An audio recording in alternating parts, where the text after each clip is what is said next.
Dude, you know what? I wonder if I could write off my herb, dude. This is for work and science. Yeah. It's always for science, but also space travel.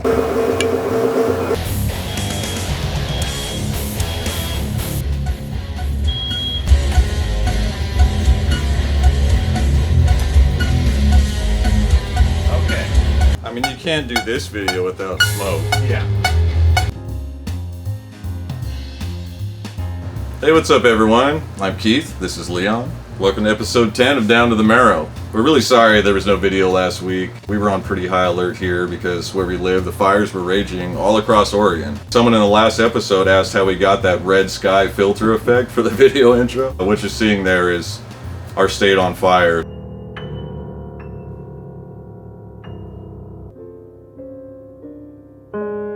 It is absolutely apocalyptic out right now. Countless acres of forest here in Oregon have been obliterated. We almost lost the cabin that I wrote my last album in. My video for Pythoness. A lot of the landscapes in that video are now gone. Luckily, they got an upper hand on it now. Fires have subsided and we're moving forward with this train wreck of a year.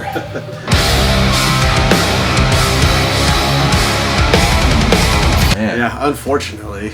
2020, bro. So what did you work on last week?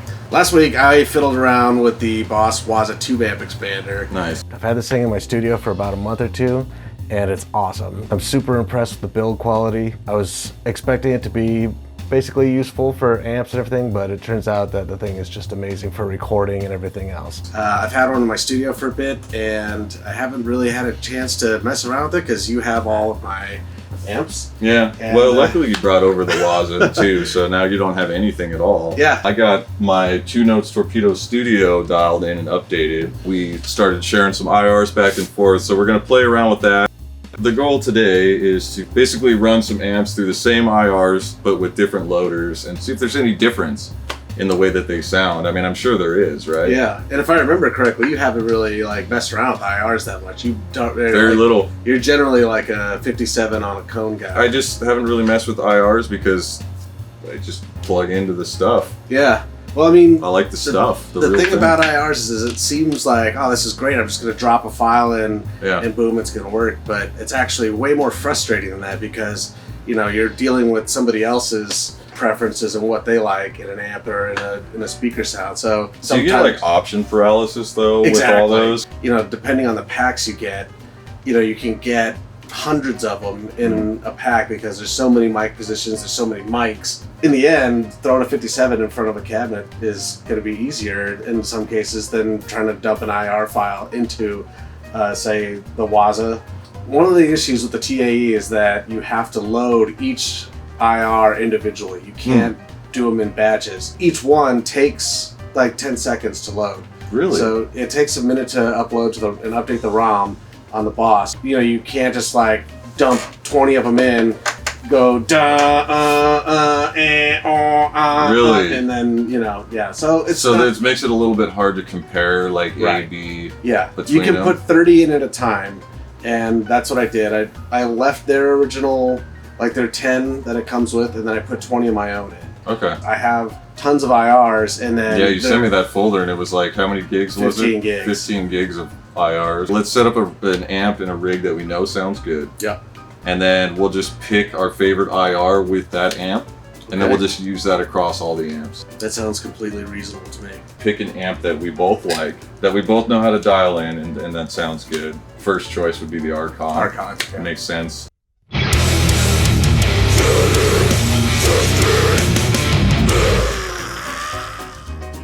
Gangbang this bitch. Amp gangbang. Straight bukkake fest.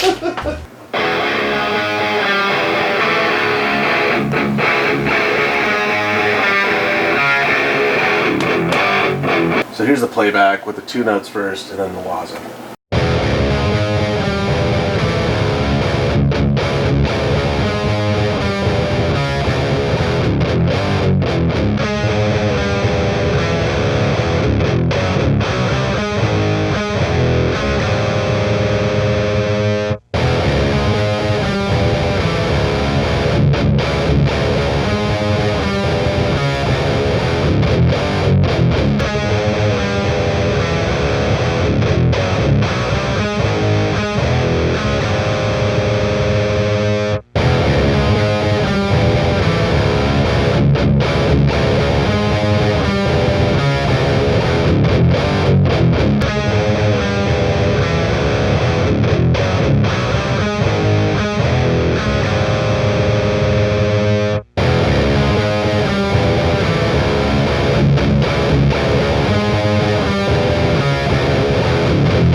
Well, so let me ask you this though. Iridium edition, what does that even mean? Like, does that mean there's another edition of it that is not iridium? And what is iridium? Yeah, this is like the more metal geared one. I think the regular amp one is kind of more like a straight rock oriented amp. This one has more metal features like a boost for the modern, classic, and clean tones. You don't have to run your tube screamer in front of it. I like how the noise gate there says off, soft, and metal. So there's a metal noise gate for specifically metal players. So this thing's kind of sick actually. It's a little legit. What is iridium? It's So the cool thing about this thing is it actually has a tube right in it, so it's technically a tube amp. That's not a tube, dude. That's like a headlight fuse out of like an 84 Corolla. That's not a tube, dude. That's a light bright peg. That's a windshield wiper fuse out of a Ford F-150. Blue Guitar, Idiot Edition. Let's go. Nah, dude, I don't think that's a tube. That looks like a real like hot sativa vape cartridge. You guys didn't see this, but we had a nightmare setting up. Yeah, that was a bit of a mission, but it's actually kind of interesting to see how all these amps are going to sound through the same impulse. Yeah. But through two different impulse loaders. The amps were all forced in like a similar spectrum, so they sounded similar, but they had each like their own very minute Kind of frequency range. Right. That's affected by the IR. That was a pain in the ass to get working properly. Yeah. Not as user-friendly as you might imagine. Sometimes it just doesn't work. And we had a similar issue with the Waza. Right. And, it seemed like we had a driver conflict with the Waza. We did, and so yeah. that ate up a lot of time trying to figure that out too. So both of them get a sideways thumb on ease of use. They were obscure issues. We never really figured out what happened with the two notes. Yeah, I know. You know what it was? It was my iLock device. I unplugged my iLock USB device, and all of a sudden the two notes was recognized by USB again. It was taking up a lane or something. I don't know. But I've had issues with iLock just commandeering my USB lanes or something, and iLock is the worst. It's the worst. I hate that thing. The Two Notes Torpedo Studio, I just updated it. I just put a bunch of new IRs in it. I'm excited to check it out because I actually haven't got to play around with it in a while, not since they've updated the software on it. When I borrowed yours, I didn't even load the software, so I missed out on probably the best part of the two notes. Right. So when I was playing around with the Waza, I was just like, Waza, hands down. But then when I came over here, saw the two notes, I was like, oh. It's an older unit too. Technologically though, I wouldn't say it's necessarily dated in comparison to the Waza. The Waza seems like a mostly analog feeling unit that has some digital characteristics and digital functionality. The Two Notes Torpedo Studio just seems like a straight up digital unit. It's not exactly an apples to apples comparison because the Waza does a single IR at a time and the two notes can do two. Two, yeah. So, but there is a significant price difference. A brand new Boss Waza tube amp expander is about $1,300 and a brand new two note studio is, I think, still over $2,000. You could get a used one for a little more than a Waza, I think. Okay. So you could acquire either for around the same price, roughly, if you really were a bargain hunter. Yeah. Well, the one thing I would like to mention though is that the I/O between the two units, Two Notes Torpedo Studio has a ton of I/O options. For example, in this video, we're running digital SPDIF into the Apollo, where you can't even do that on the Waza. The Waza doesn't even have a digital out on it. The Waza has TRS and XLR, that's it. Yeah, so no SPDIF on that. I don't know, that's not important for a lot of people. For me here, it was just like, it was another input I didn't have to use. I could just plug into the unused SPDIF I had, and it worked out really good. I'd be more inclined to take the Waza to like a gig and use it as like an actual amp top box. It feels as opposed tougher to the Two Notes Studio. I mean, it's called the Two Notes Torpedo Studio. It's like it's a studio piece of gear that isn't very user friendly when you just need to tweak something on the fly. Right. Where the Waza, you could really just like you could run the kind whole of contour it from the front very easily. And the Waza also weighs like 3 tons. It's very robust. Dude. That thing is stout. I think if you drop that thing on your dick, it'd actually smash it off. I think if you drop that thing on your dick, it would comically flatten out. It'd be like when you put a penny on a train track.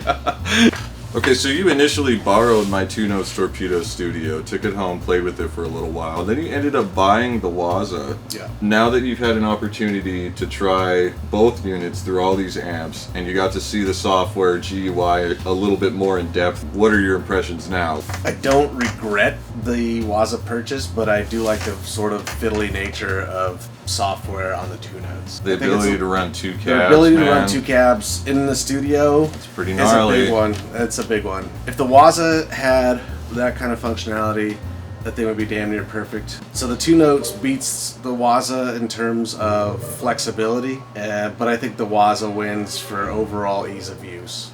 I'd agree with that. Yeah. So where are we headed right now? What are we gonna go do? I'm gonna go eat and talk about grunge. Grunge? Yeah. All right, I'm down. All right, so we're already lost 5 minutes into trying to go find dinner. Yeah. I don't know where I am, so It's all right. somewhere in Oregon. In a recent Ola England video, he replied to our question. Thanks so much for that, Ola. And he had a question for us about grunge and the Pacific Northwest. Let's check out his question. So Keith, you're in Portland, and I imagine you and I being the same age, Seattle is fairly close, I would say.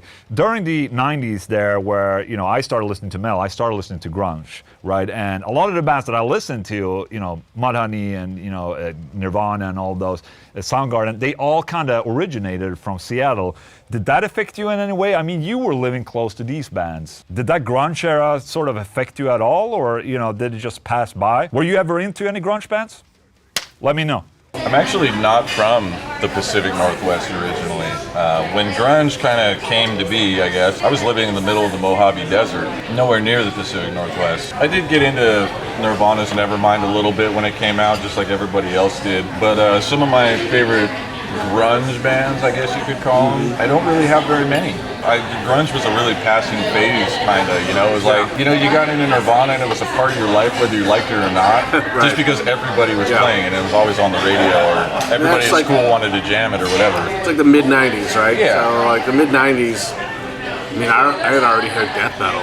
Yeah, same here. But I will say that some bands that got lumped into the grunge scene, because they were from Seattle or whatever the case might be, like Pacific Alice in Northwest. Chains, Soundgarden, those are incredible bands. We had talked about this a little bit already. I don't think either of us really considers Alice in Chains to be Yeah, I a grunge band. don't. I mean, they were it was at the right time, at the right moment, and the sound sort of fit that box a little bit, but they were kind of more of a classic rock band. Yeah, I remember hearing Alice in Chains on KNAC, the LA rock radio, in 1990 with Sea of Sorrow. They had like a radio hit way before Nirvana, or way before grunge was even like a coined Had a term, name, So to me, they were like this hard rock band that was pretty cool, Yeah.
like a huge fan of it, but it seemed to me always like that Jerry Cantrell was like this tone connoisseur guy. You know, he really plumbed the depths of like wacky shit you could do with amps and guitars. Yeah, like on Dirt, it's like 3 different amps. So you could blend the bass from this amp, the mid from this amp, and the highs from this amp to get your tone.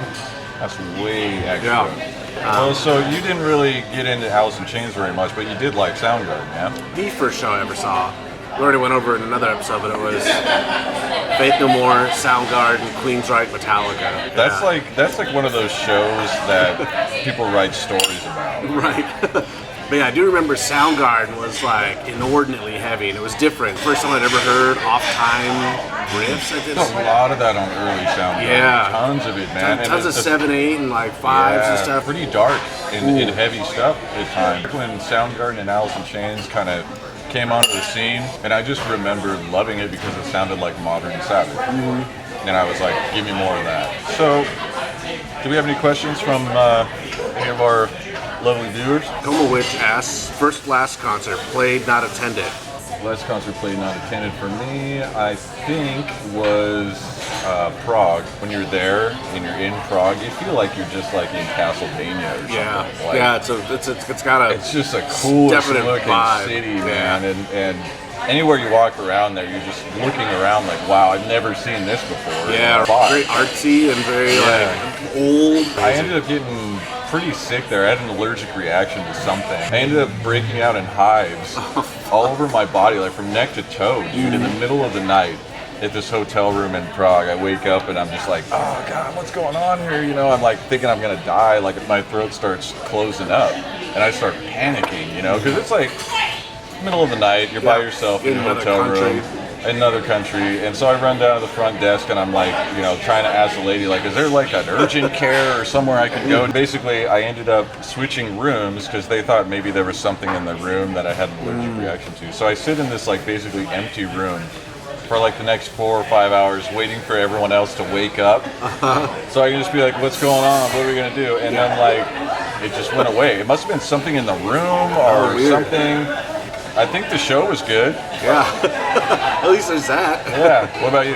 Last show that I played was, I think, in Lincoln, Nebraska. Nails, Misery Index, Outer Heaven, and Ulthar. This was more than a year ago. It's like July of last year. That's like the longest you've gone without playing a show in a while, huh? Yeah. Maybe the longest I've gone without playing a show since I like started playing shows or something. No shit. I've never gone an entire year without playing some, like even at a bar in front of 3 people. That show was kind of a bummer way to end that tour also because the show wasn't that great. The one thing I do remember about that show, they had those Lime or Bird scooters. Oh, a little Razor scooter? Yeah, but with the motor on it. We got there exactly load-in time, which was like 4 or whatever. I don't even think the venue was open, so me and John were like, let's go find a bar, and there wasn't one close by, it was about a mile, so we just hopped on those little Razor scooters. First, I was trying to, you know, kick stuff, like John is just like, boom, like down the street. It took me a minute to realize you rev it like a motorcycle. Oh, you know? nice. And so once I got that going, like we just hauled ass over. It was actually really fun. Hauling ass back on one of those things drunk to the streets of Lincoln, Nebraska. That sounds sounds like a great night. What other questions we got?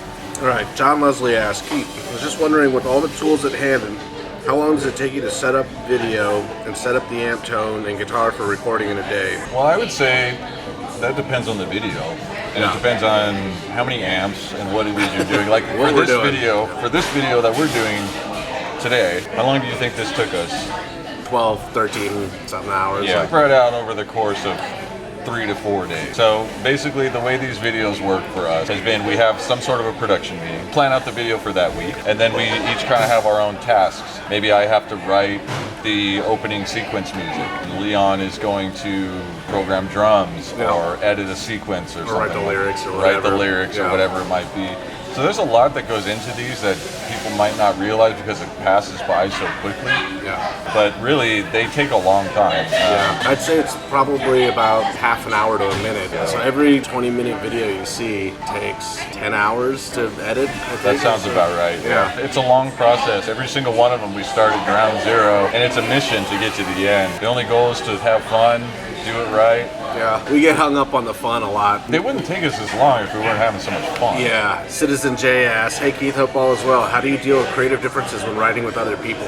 I will say that it really depends completely on who you're working with, for one. It takes time, I think, to understand the way you work, not just how you work with other people, but just how you work as a musician. Are there things that drive you crazy? Are there things that you can't compromise on? Like those are things you learn by doing it. Right. It's not like something you can just turn on and off. That's another thing that you hone by practicing. You have to learn how to navigate your own madness. Yeah. You know, that's what being a musician is to me, is like navigating your own craziness. It's the most expensive therapy known to man. Yeah, I've worked with some people that are difficult than others, and I have been more difficult than I maybe currently am in the past. We all grow, we all evolve. You just have to stop and remember that you're not trying to save the world with this. It's entertaining and it's fun, but no matter how passionate you are about the music you're writing, it's not ever important enough to get mad at your friend about. But it happens. It hasn't happened to me so much now in my 40s. You know, like when I was younger, like I hate this riff. It's like it's just because I want to do something different. That I think we should do this. This is the way this thing is going. And it's like, you know, everything you hear is totally subject to your own bias. You know, when somebody says like, "Oh, well, let's take it in this direction," and you're like, "Fuck this." Yeah, when I was younger, you know, it was definitely harder to take somebody else's opinion because I thought I knew what I was doing.